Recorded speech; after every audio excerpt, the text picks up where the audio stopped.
નમસ્કાર મિત્રો, હું ડોક્ટર મનીષ સનારિયા, બાળરોગ નિષ્ણાંત, સ્પર્શ બાળકોની હોસ્પિટલ. હવે હું તમને ચંદીપુરા વાયરસ વિશે કહેવા માંગુ છું. અત્યારે જોવા મળતા ગુજરાતમાં ચંદીપુરાના કેસ વિશે આ ઇન્ફોર્મેશન આપવા માંગુ છું. સૌથી પહેલા આ કેસ મહારાષ્ટ્રના નાગપુર જિલ્લાના ચંદીપુરા ગામમાં જોવા મળ્યો હતો. લગભગ અરાઉન્ડ 1965માં પહેલો કેસ જોવા મળ્યો હતો. ત્યારબાદ ઇન્ડિયાના ઘણા બધા રાજ્યોમાં આ કેસ જોવા મળ્યા હતા, જેમ કે આંધ્રપ્રદેશ, મહારાષ્ટ્ર, ગુજરાત, ઓડિશા એ બધા રાજ્યોમાં જોવા મળ્યા હતા. અને ગુજરાતના ઘણા બધા જિલ્લામાં પણ આવા કેસ જોવા મળ્યા હતા. પંચમહાલ, દાહોદ, છોટાઉદેપુર, વડોદરા આ બધા જિલ્લાઓમાં પણ કેસ જોવા મળ્યા હતા. આ ચંદીપુરા વાયરસ નામની બીમારી એક સેન્ડ ફ્લાય નામની માખીથી ફેલાય છે. માખીના બાઇટ એટલે કે માખી કરડવાથી થાય છે. આ એક વાયરસ એ આરએનએ વાયરસ છે. આ એક કેસની મોર્ટાલિટી, ફેટાલિટી એનો રેશિયો બહુ વધારે છે. અરાઉન્ડ 55 થી 75% ફેટાલિટી રેશિયો છે. આ રોગ કઈ ઉંમરમાં વધારે જોવા મળે છે અને આ રોગ કઈ જગ્યાએ વધારે જોવા મળે છે? આ રોગ ખાસ કરીને નાના બાળકોમાં 9 મહિનાથી 14 વર્ષની વચ્ચે ખાસ કરીને જોવા મળે છે. અને આ રોગ ખાસ કરીને ગ્રામ્ય વિસ્તારમાં એટલે કે રૂરલ એરિયામાં જોવા મળે છે. આ શું કામ?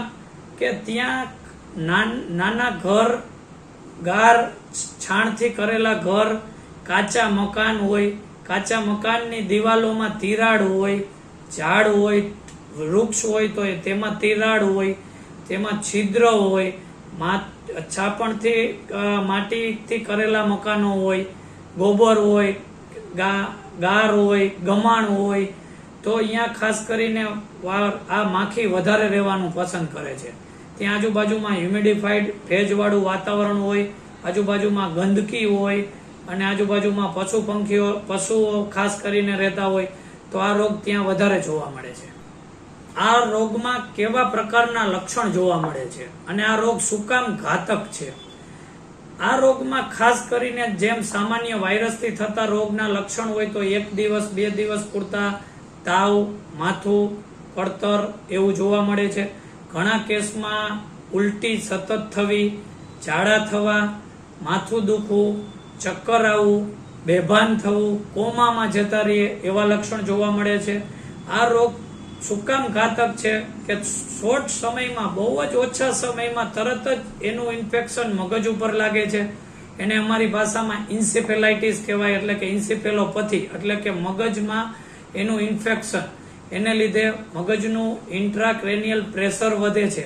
તેથી ખાસ કરીને આ રોગ એકદમ બાળક રિસ્પોન્સ કરવાનું બંધ કરી દે, જેના હાવભાવ નોર્મલ હોય એ હાવભાવ બંધ કરી દે છે.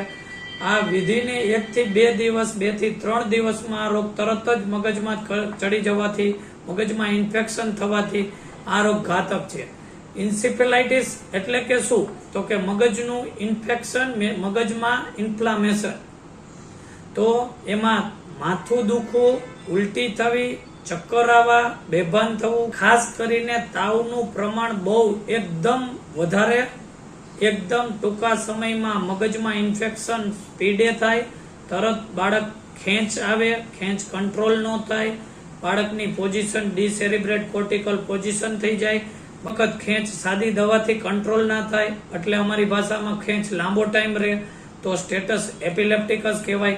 આવા રોગમાં ખાસ કરીને કંટ્રોલ ખેંચ થતી નથી હોતી અને ઘણી વખત બહુ જ ઇન્ટ્રાક્રેનિયલ પ્રેશર વધવાથી, સમયસર સારવાર ન મળવાથી, દર્દી શરૂઆતના સ્ટેપમાં ના આવવાથી આ કેસમાં મોર્ટાલિટી જોવા મળે છે, એટલે કે મૃત્યુદર જોવા મળે છે. આ કેસમાં અરાઉન્ડ 55 to 75% મોર્ટાલિટી હોય છે, એટલે કે 10 છોકરાઓમાં થયો હોય તો આ 6 થી 7-8 છોકરાઓમાં મૃત્યુદર જોવા મળે છે. શરૂઆતમાં જો એની સારવાર સમયસર થઈ જાય તો એની સારવાર સ્પેસિફિક કોઈ એન્ટીવાયરસ મેડિસિન નથી કે કોઈ એની સ્પેશિયલ કોઈ રસી હજી સુધી શોધાણી નથી. તો ખાસ કરીને સિમ્પ્ટોમેટિક ટ્રીટમેન્ટ કરવી જોઈએ. એટલે કે તાવ આવે તો તાવની પેરાસિટામોલ દવા, ઉલટી થાય તો ઉલટીના ઇન્જેક્શન, જેટલું પાણીનો લોસ થાય એટલો લોસ, ખેંચ આવે તો બાળકને ખેંચના ઇન્જેક્શન, બાળકને બીજું કંઈ પણ બોડીમાં ઇન્ફેક્શન હોય તો એના માટેના એન્ટીબાયોટિક ઇન્જેક્શન, અને આ રોગને સમયસર ફાસ્ટ સ્પીડે ટ્રીટમેન્ટ થવાથી આ રોગને અટકાવી શકાય છે આગળ જતો. પણ એને માટે કોઈ સ્પેશિયલ એન્ટીવાયરસ ટ્રીટમેન્ટ અવેલેબલ નથી. આ રોગનું નિદાન કઈ રીતે થાય? જનરલી આ રોગનું નિદાન આપણે લોહીનું સેમ્પલ અને પાછળ મણકામાંથી થતા પાણીની તપાસ, એને કહેવાય CSF એક્ઝામિનેશન. આ રોગનું સ્પેશિયલ નિદાન કરવા માટે આપણે આ સેમ્પલને NIV Poona, national institute of virology Poona મોકલવામાં આવે છે. અને ઘણી બધી ટેસ્ટ પણ અવેલેબલ છે. Virus detection, antigen detection, antibody test, ELISA test, RT-PCR જેવી વાયરસ આઇસોલેશન જેવી ટેકનિકથી આ વાયરસને ડિટેક્ટ કરવામાં આવે છે.